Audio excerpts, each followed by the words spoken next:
Hello, everyone, and welcome to today's webinar hosted by the International Society for the Prevention of Child Abuse and Neglect and Child Protection Hub of Southeast Europe. Child Protection Hub is a collaborative initiative in 9 Southeast European countries, which offers thousands of child protection professionals the innovative services, content, and tools that help them achieve positive changes for children.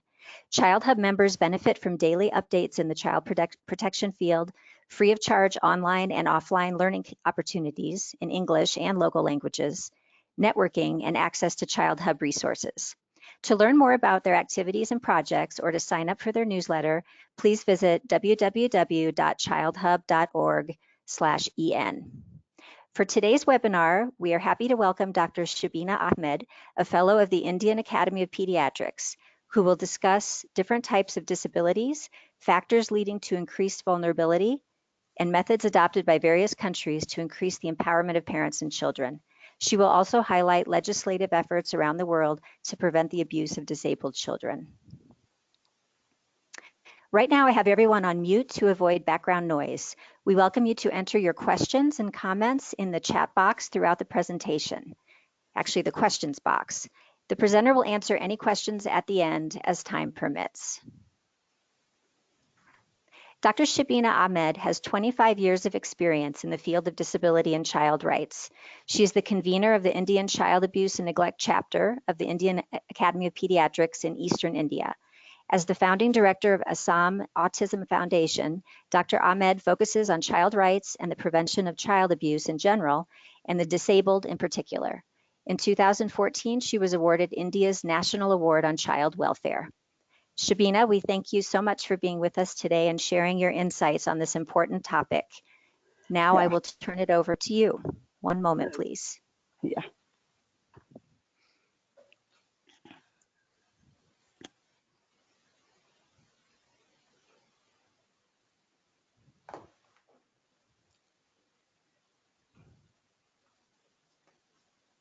Okay, great. Okay. All right. Okay. Hello, everyone. Well, Heather, thank you for giving me this opportunity to be a co-organizer of this webinar. And today I would like to share my learnings on the rights of the child with disability, particularly in reference to maltreatment. And the presentation, I'll be talking about the global scenario, the World Disability Report, take you through the incidence and data problems, the types of disability, legislation, protective factors, and preventive strategies. Now, we all know that maltreatment occurs in every society, and especially below 18 years of age. It occurs globally, but what is most important is that it is combined with other negative experiences of the environment. And all this gives a lot of adverse childhood experiences, which has short-term, long-term impact on health and developmental concerns for the individual, for the society, and for the economic. It has a lot of economic repercussions. Now, the World Health Organization stated that traditional responses to management of abuse is failing. And then it is now considered as a human rights crisis. And the only way forward would be to address it as a public health issue. Now, coming to the global scenario, we know that there is widespread failure to protect children, and this is leading to a global crisis.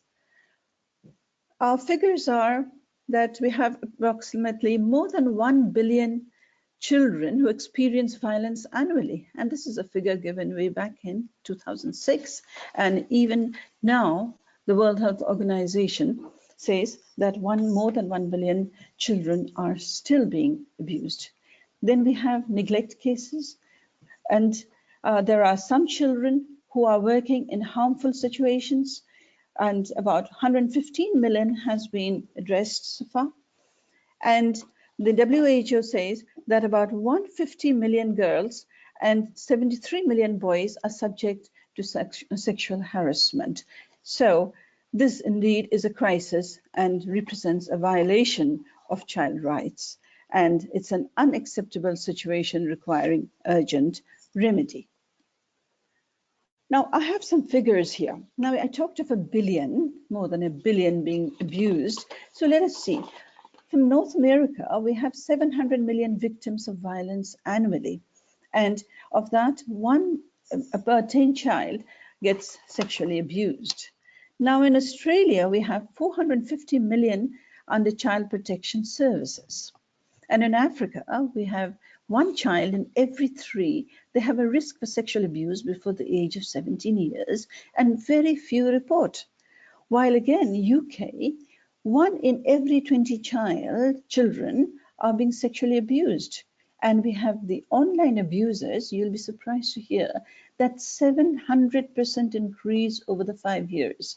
And it's one child is present in every primary class which receives obscene pictures from adults. And even the children respond that as 1 in 50 school children send back pictures to adults. And coming to India, we have 336% increase in rape of minors over a decade. Now, let us come to, it's not,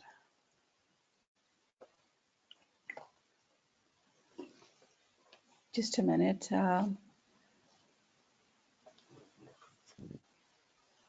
Okay, can you hear me? My slides here, just there is a little disturbance in the.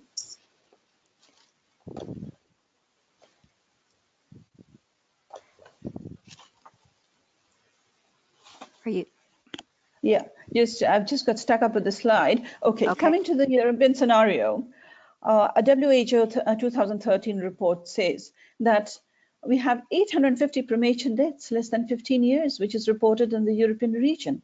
And the abuse of sexual, physical, and mental abuse comes to about 117 million. And then there is a great variability of the statistics of abuse over Europe, where higher death rates are seen in the eastern region. And of the sexual abuse, it has been seen that the girls are more affected than boys.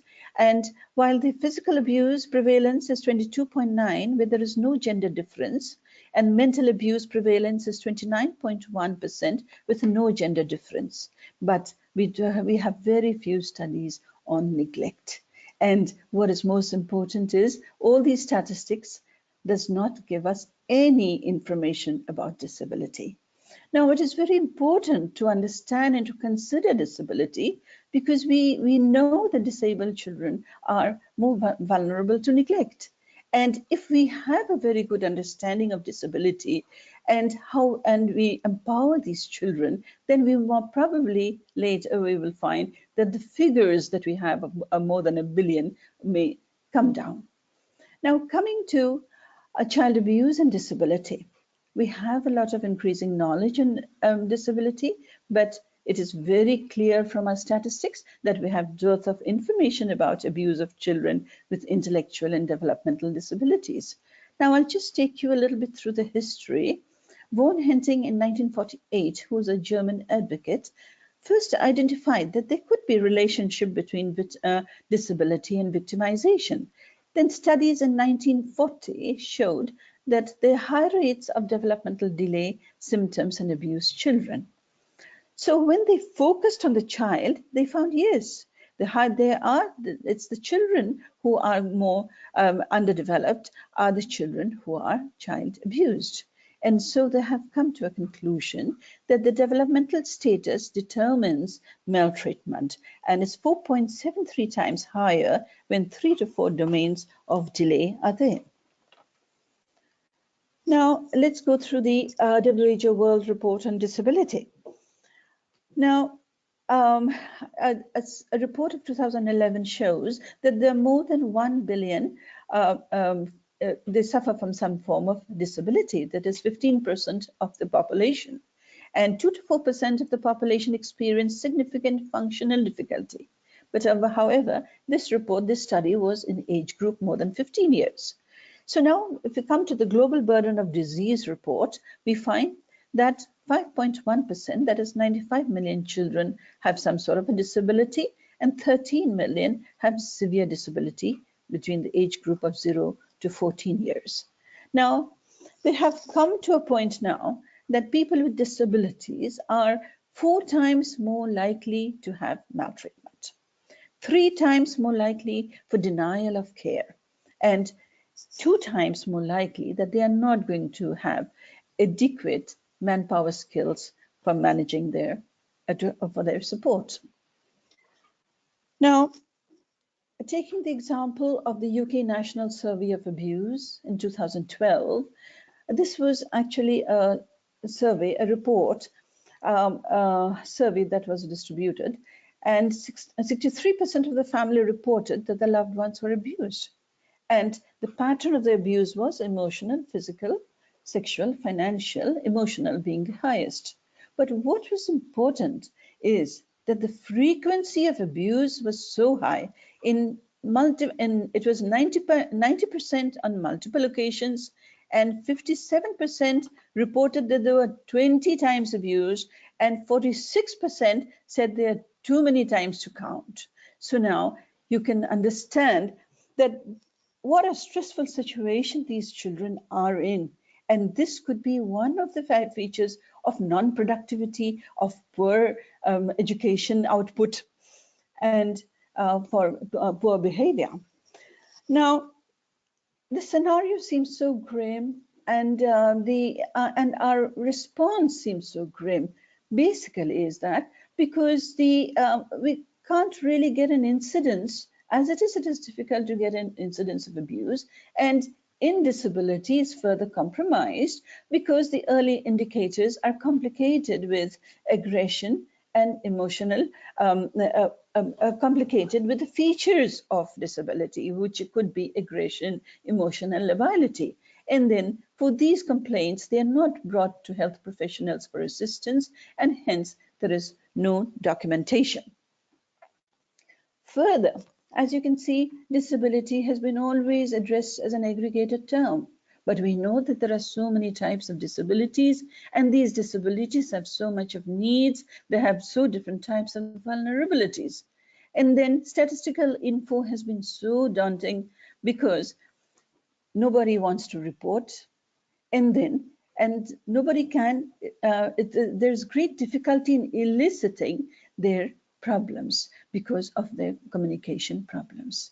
Then comes, it is always kept as a hidden problem within the familiar settings because the parents think that probably the child has been kept with somebody whom they trust. And if you complain about them, fear of losing and care is there. So the same principle as in all abuse status is that you provide, but if you know something, you conceal, and then you tend to protect because you feel you are going to lose the help. So, and further, we found that there are very few studies on the chronic risk and long-term effects.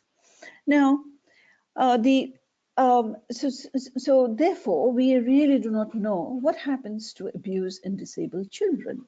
Now, just to give you a comparative idea, the World Mental Health Survey said if adverse childhood experiences were found in 30% of all mental disorders. And a Saudi study has shown that if there is more than 4 ACEs, then it leads to about 2 to 11-fold increase of chronic disease risk and 8 to 12-fold increase in health and behavior concerns. So in addition to their problem, they are going to have these additional problems. Then comes data collection.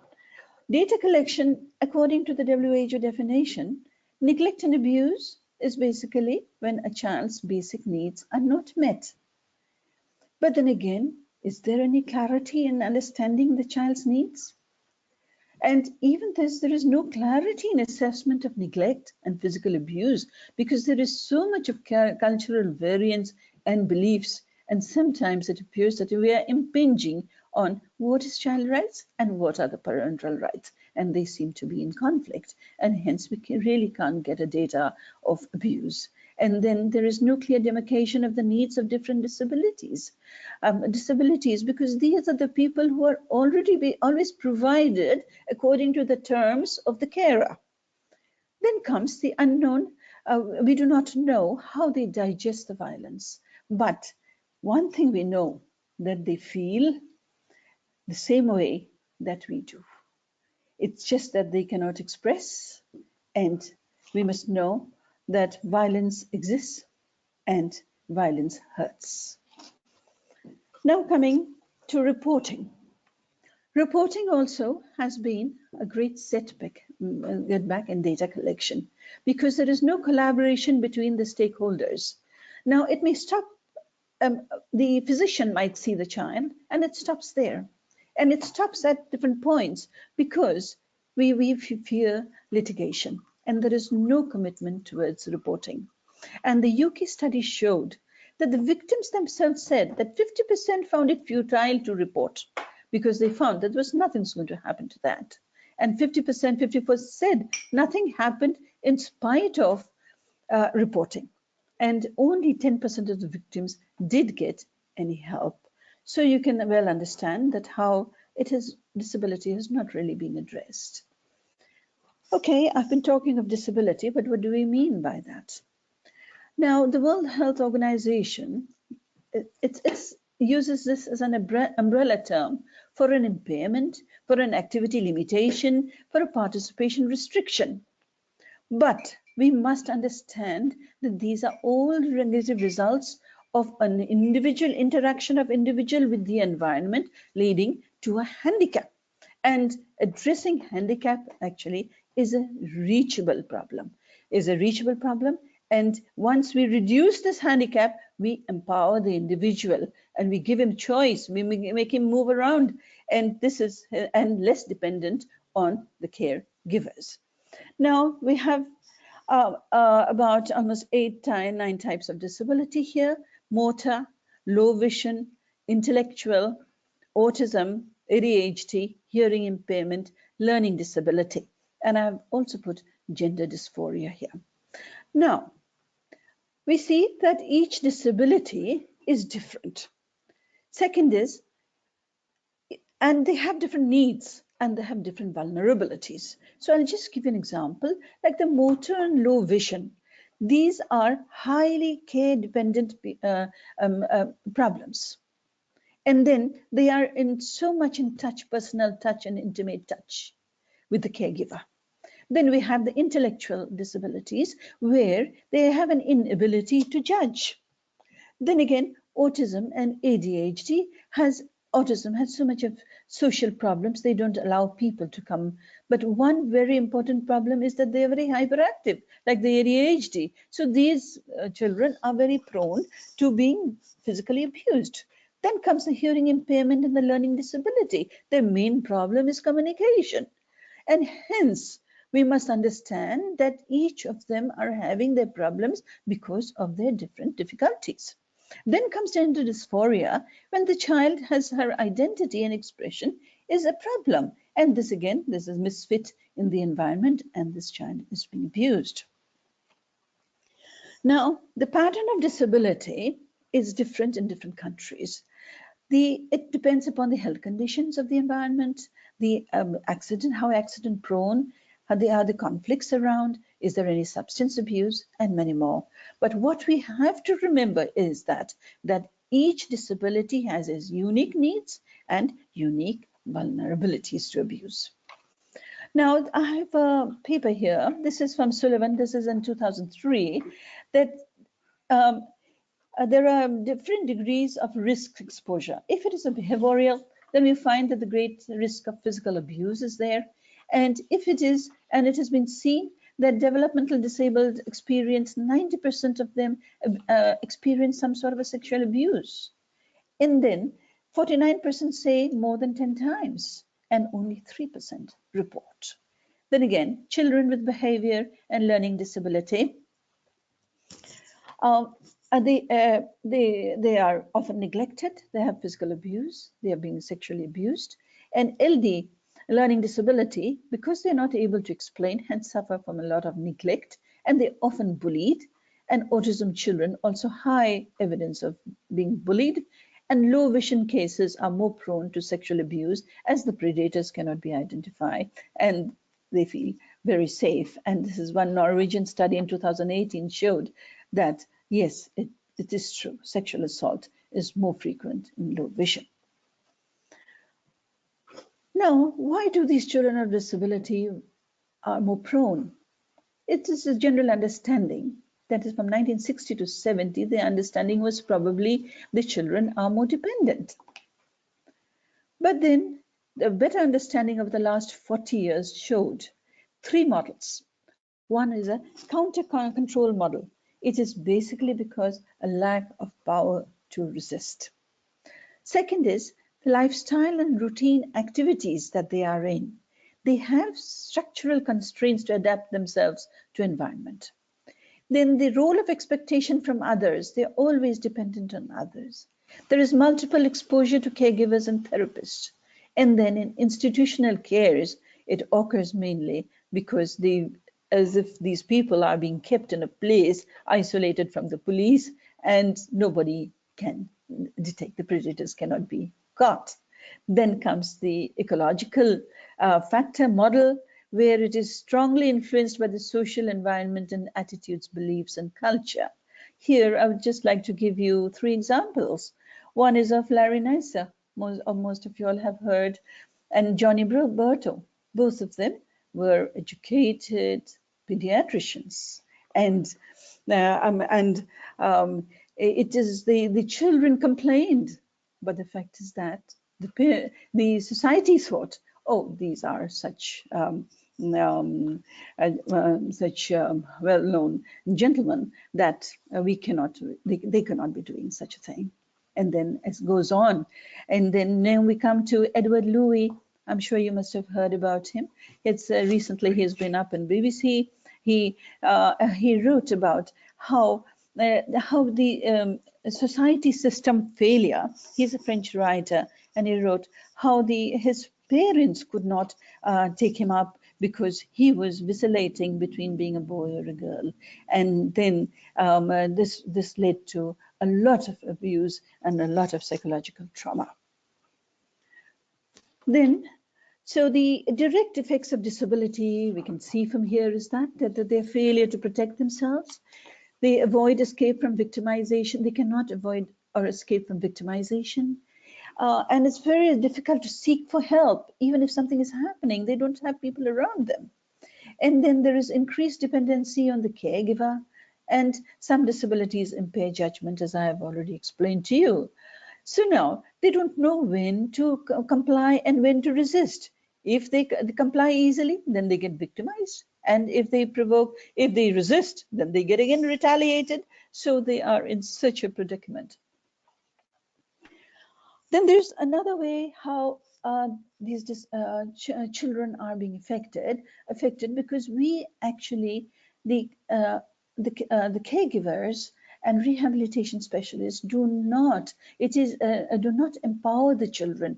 We teach them unquestionable compliance, and we are very happy because they comply with us. We don't give them any choices, so there is no development of the internal locus, and then an assertiveness, and then we don't teach them anything about their rights. It is we who know their rights, we stand for them, but we don't allow them to know what are their rights. And then we don't teach them social circle. I just want to give you an example here.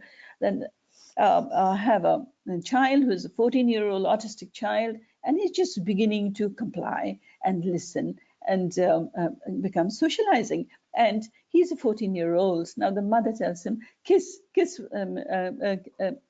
people around him. So now we are happy seeing him that he's complied to us, but actually we are actually putting him into a precarious condition that other people could take advantage of this situation. Then how we deny them sex education and we don't give them any information. But I want you all to know that whichever disability it is, their sexual growth is almost as same as us. So it is very necessary that we do teach them about sexual protection and safe touch policies. Then comes that we isolate. Most of the children are being isolated, and we don't give them any opportunity to learn from the peers. So we know in our management skills, we are actually omitting in our education that puts these children at risk. And often, most of the time, we do so much of prompting and we don't allow them to grow as per their developmental age. Then we all know that abuse starts at home. And in fact, abuse is said to be a continuum of the home dysfunction. And so the parents have a very, very great role. And if the parent is not understanding the normal behavioral pattern, developmental pattern, then they subject these children to discipline. But then if the parents are not being told that there are additional behavior, and the child has normal developmental problems, along with that they have additional behavioral problems. And this, if the parent is not able to understand and not being told, then in that case it becomes very difficult for the mother to manage the child. So now it is always very important to tell the parents that whenever there is a behavior, we have to understand the behavior as a need for the child, because it is not that the child is bad, because often you will find that he will have inconsolable cry, he will have sleep problems, he's having eating problems, toileting difficulties, bedwetting, he's very hyperactive, he's spitting, he's not responding to discipline. But then the fact is that we have to understand that behavior.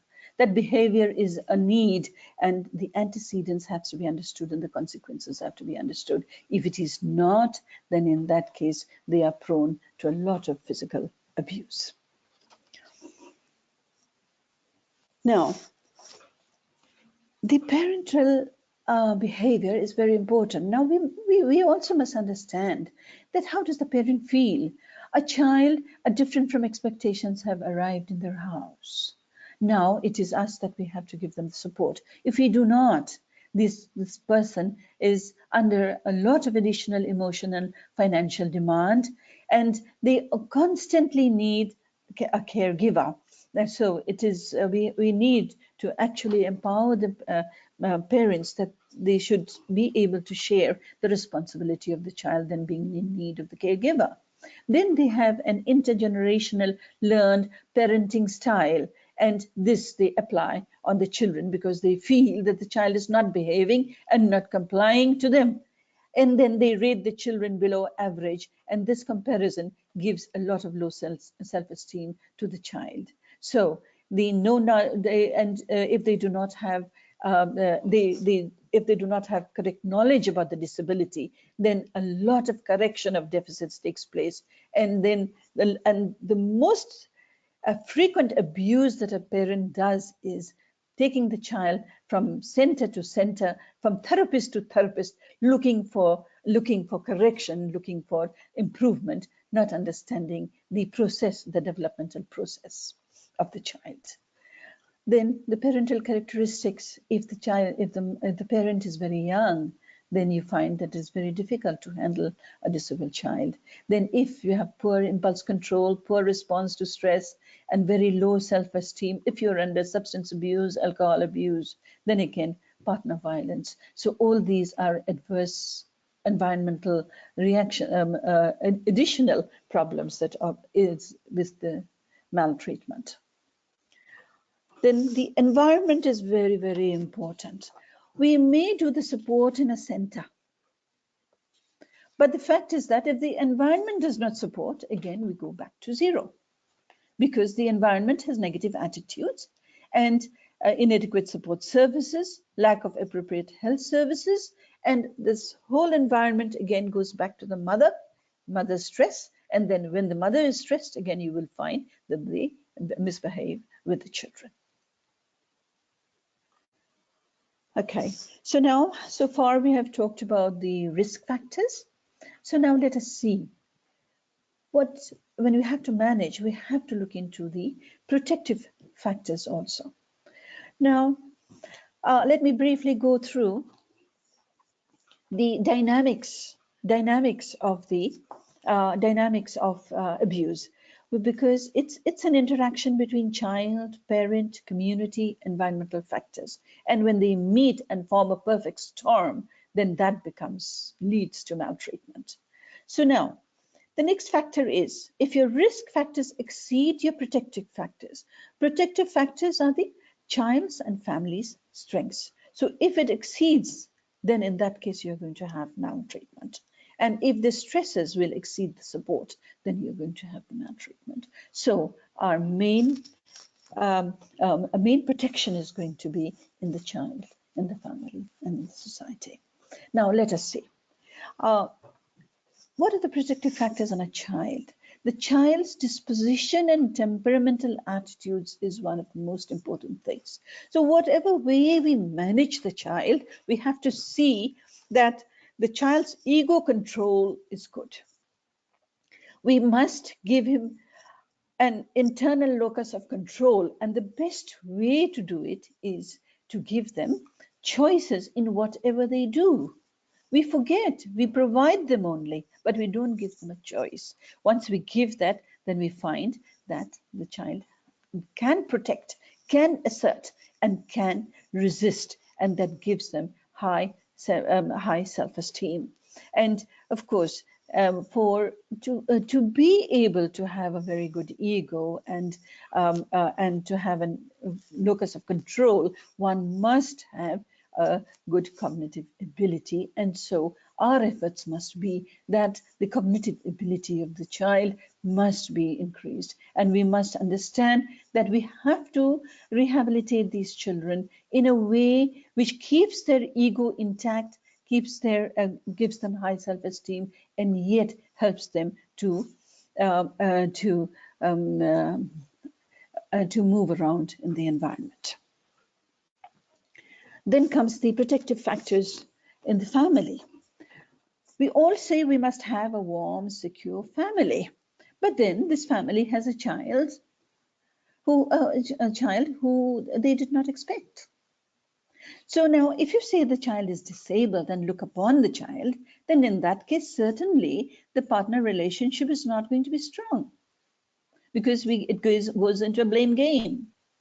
So now, I would always like to address that you have a medical problem, and that problem is giving you some handicap.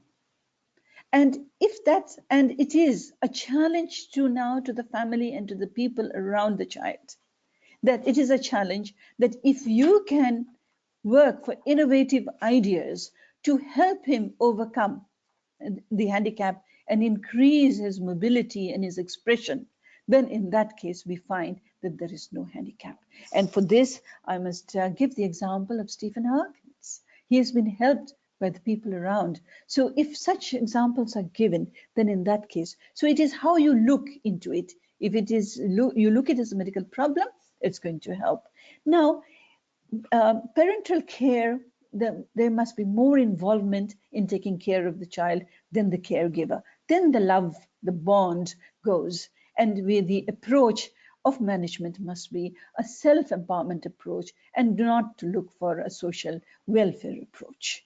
And the environment, certainly, as we said, a child now is growing up, and if the environment provides him with good inclusive setup and access to good health, then in that case, this is going to be a great way for protection of abuse, and certainly legislations must be in place. Here, I just want to talk about Japan. They have taken up the Olympics, and in the next Olympics, they're going to make this whole place there pervasively disability free, even starting from the cafes and the food that you're going to think. And even Australia has taken up another, that we inculcate an environment of respect. Now, coming to legislation, As we all know, the United Convention on the Rights of Persons with Disabilities started in 2008, was written in 2008, and that was the first time human rights, disability has been taken as a human rights issue. Then came the World Report on disability in 2011, which suggested steps to the stakeholders. Now, Canada, the events around the world now, Canada in 2016-19 have already included maltreatment in their health survey. CDC in US has already taken up, has said that it is along with the legal problem, it is a health, it's a mental health, and it's a public health problem. And even UK has taken it as a public health problem. Now, the most important thing is here to understand that the legislation now, earlier it was regarded as a criminal justice and social issue. Now it is regarded as a public health concern. And the European policy framework for health and well-being embedded in the Health 2020 is that we must invest in our programs for prevention, and we have to have a whole of society look, and we have to have a multi-sectoral approach, and it has to be coordinated by the health sector. Now, all nations have policies for the children, but the successful implementation is we must have a time frame, we must have targeted objectives, we must have measurable objectives, and the need areas that has been seen, the professional involvement must be there, and home visitations must be enhanced, and fund allocation must be there. Now, coming to the indicators of abuse, now they are almost same like other abuse. We have to look for the physical neglect abuse, passive neglect and abuse, and we have to look for emotional, and then see what are the conditions that is leading to willful deprivation and signs of sexual abuse and violence. I will not go into the details of this now, and then look for indicators in the society. That is very, very important. Along with the child, we have to look at the indicators in the society. Then comes the preventive strategies. WHO 2014 calls for strengthening and training for recognition of child abuse. So first of all, we have to know the signs and symptoms of abuse. And secondly, we have to have a public health evidence-based approach. And the most important thing is parent empowerment, child empowerment, and society empowerment. And we have to view disabled children not as disability, but it is children first. And this is how everything is going to set into place. We must have parents, we know parents play a key role, so we have to nurture skill development programs. There are a lot of programs. If time permits, we can talk about them. And then we have to identify parental stress, and we have to connect the family with community resources. And we have to remember that parents must be aware of bullying. Bullying is something that causes a lot of stress. And for child empowerment, sex education should be always included. We have to take insight into their needs and experiences, and we have to help them to confide in an adult, because it has been seen confiding in adults gives a lot of resilience. And most important is that you have to help them identify abuse and teach them security in the virtual world. Community strategies, most important is now that child maltreatment must be included with a health supervisor's visit. And it has to be at all levels, prenatal, at the infancy state, toddler state, up to adolescence. And then awareness programs for acceptability must be there. We have to address barriers, and we have to have ability potential affairs and information on child protective services and safe touch policy. And we have to encourage research, because it has been seen in every place. Everybody knows about it, and it is in place. But the fact is that if it's a multimodality approach, then we find that the effect of prevention is much better. And the basic protection institutions is that we must always have 2 adults in a children's group. We should not rely on just background checks of a person, and constant review of policies and systems and situations must be in place, and safe touch policies must be in place. And manpower development is a great need, where professional development plans must be there. American Academy of Pediatrics has in place, then vulnerable child clinics as in Australia. Clinical guidelines must be given. Then in that case, we will know what is abuse and what is neglect. And then we have to have positive defensive practice. Because of litigation, most people are not reporting, and hence we have to teach people to have positive defensive practice. And most important, that every one of us must understand alternate mode of communication, because it is only this way that we will be able to elicit information from the children of disability. And interview patterns are not going to work. So the way forward is that we have to admit that abuse occurs, and we have to identify the likely offender, and we have to, next is we have to create risk reduction plans. So we have to improve our reporting, we have to have flexibility in structuring the response plan, we have to improve execution, and most important, victim care must be in place, and then we have to prevent recurrence. Thank you very much. Okay, thank you very much, Shabina, for sharing this information with us today on this important topic. Just one moment, please.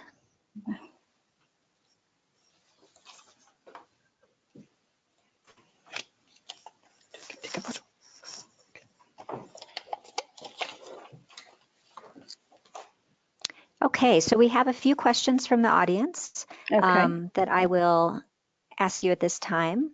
Let's see.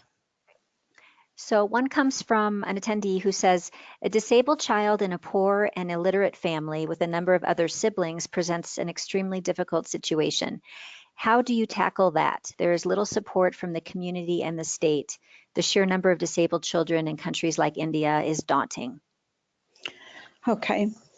Now, you see, poverty is not that it's because of the poverty situation that you cannot give help. It's not. We have to help a disabled child in any situation, and it's a disabled child in a normal child environment. You should take the child as a support system for the disabled child. And this is what, and this is how empathy is going to grow.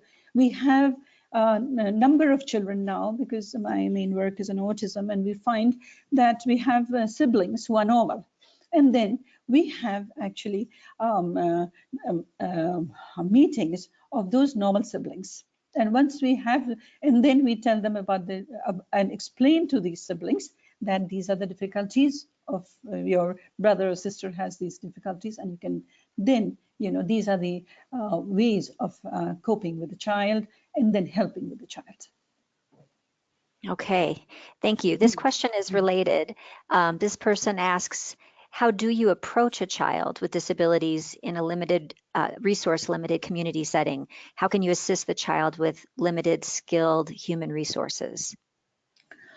Yes, so this is indeed a very important thing, because there are very few people who are, when you say disability, you get scared. Well, and they're scared to handle. It's not that. It's not that at all. If it's a disability, means the child is going to communicate and express. The child just has a different way of communicating and expressing, and we just have to keep our eyes and ears open to the way the child is going to communicate. And once it is the type of disability that you're going to talk about. If it is a motor disability, then you have to provide the person with accessibilities like wheelchairs. Then in that case, well, improvisation can always be done, I think. And then we have if it is a blind, so if you take up one issue, if it is a blind, now how do you take him around? If it's a blind, you have to have everything around you in tactile. Tactile means if it is raised models. So in that case, you can help the child to navigate around. Then if you come to a child with autism, in autism, again, you can use a picture exchange communication system. Then you can use a lot of pictures for for him to help, augmented communication. Then in case of learning disability, again, we have picture exchange communication system.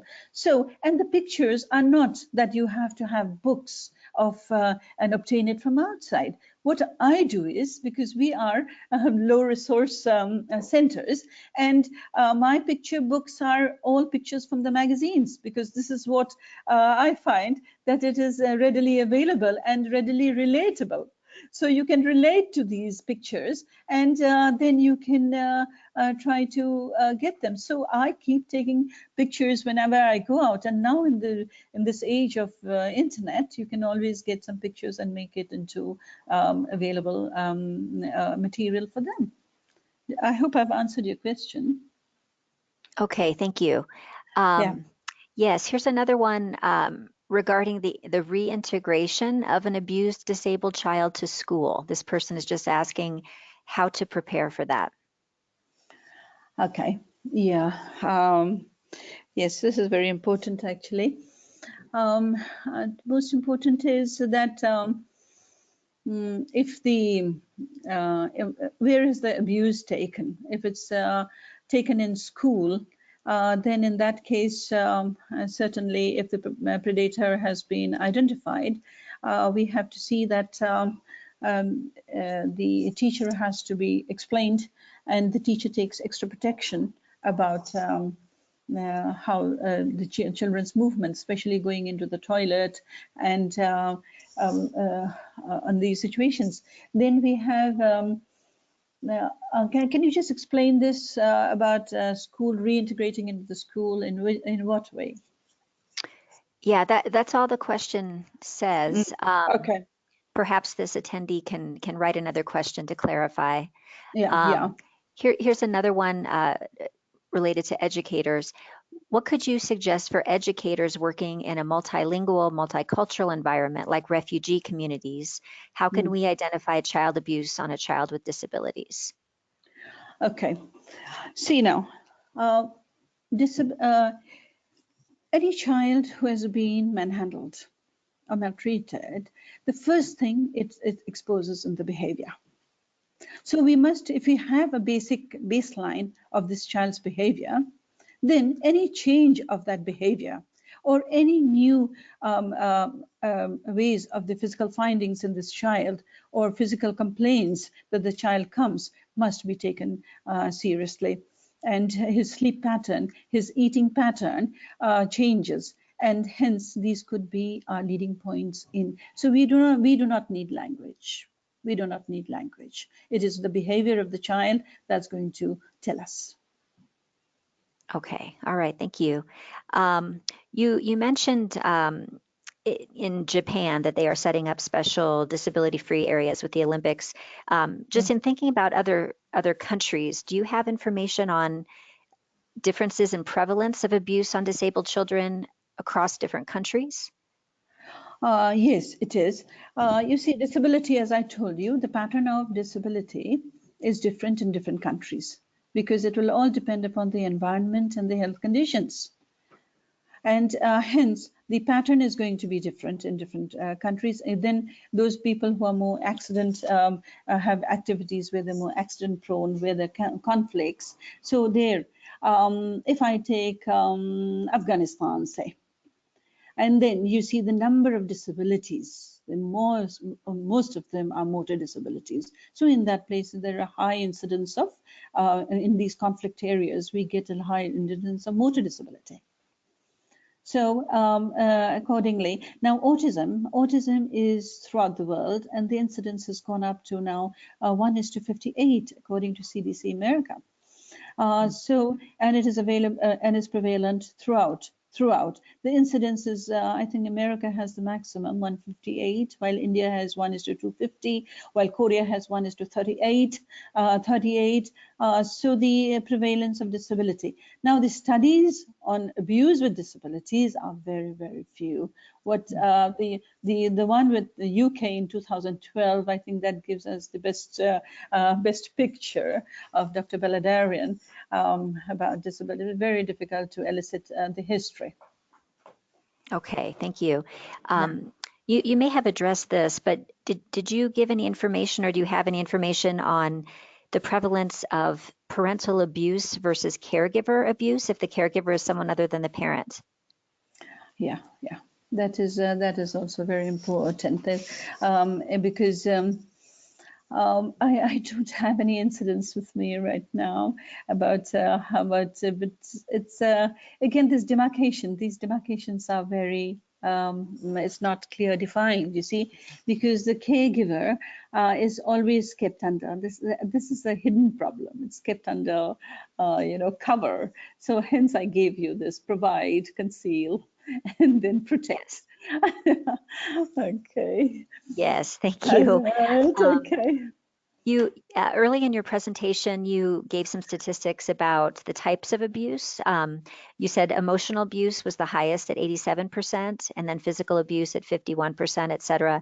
Do Yeah. these figures, um, how do they compare with abuse in general of children without disabilities? Are they similar, or is there Yeah. more emotional abuse toward disabled children? Um, it appears to be similar because the amount of emotional abuse that a normal child goes through also, uh, but the chances of neglect is prevalent throughout Mhm. for children of disability. But you see, it's very difficult to assess because emotional there are no parameters for emotional abuse.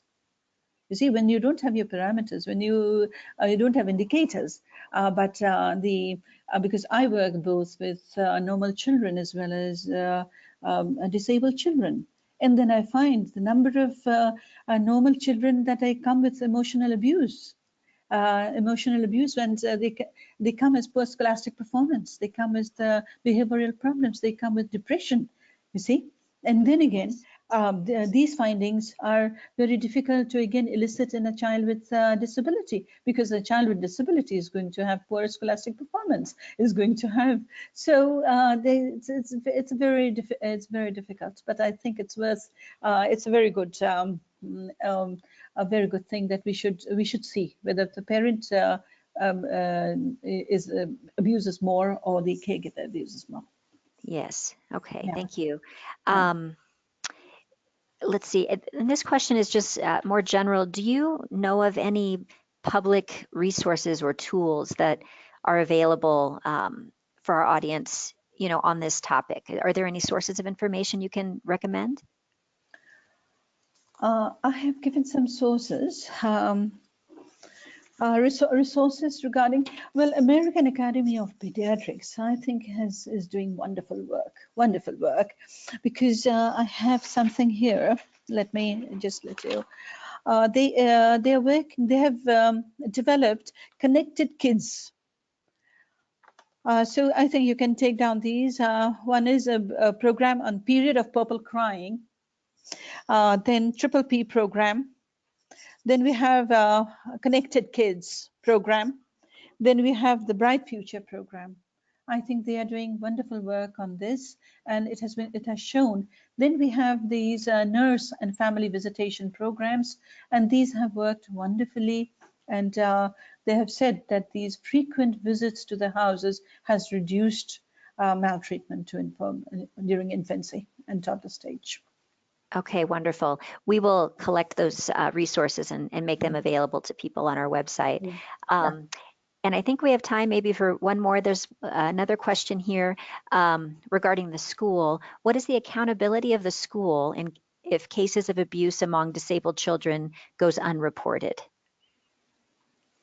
Uh, can you can you repeat that, please? Yes, in schools Yeah. where abuse among disabled children does not get reported, what is there any accountability in those cases, for the schools? Accountability for the schools. Yes, now since we have, if it is not reported, certainly, because now in India, actually, let me just tell you, we have the POCSO Act, which has come that everybody, whoever sees, must report.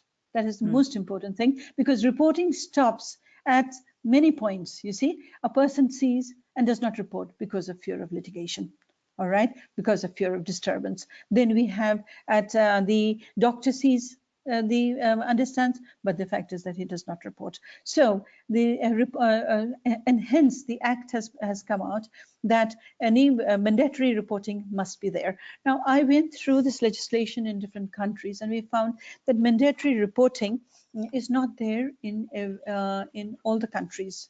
Some of them do via the professionals reporting, and some do directly through the community agencies. So reporting is reporting, and mandatory reporting should be, I think, very, very important. And then the follow-up litigation part, that is why I told you about it is a protective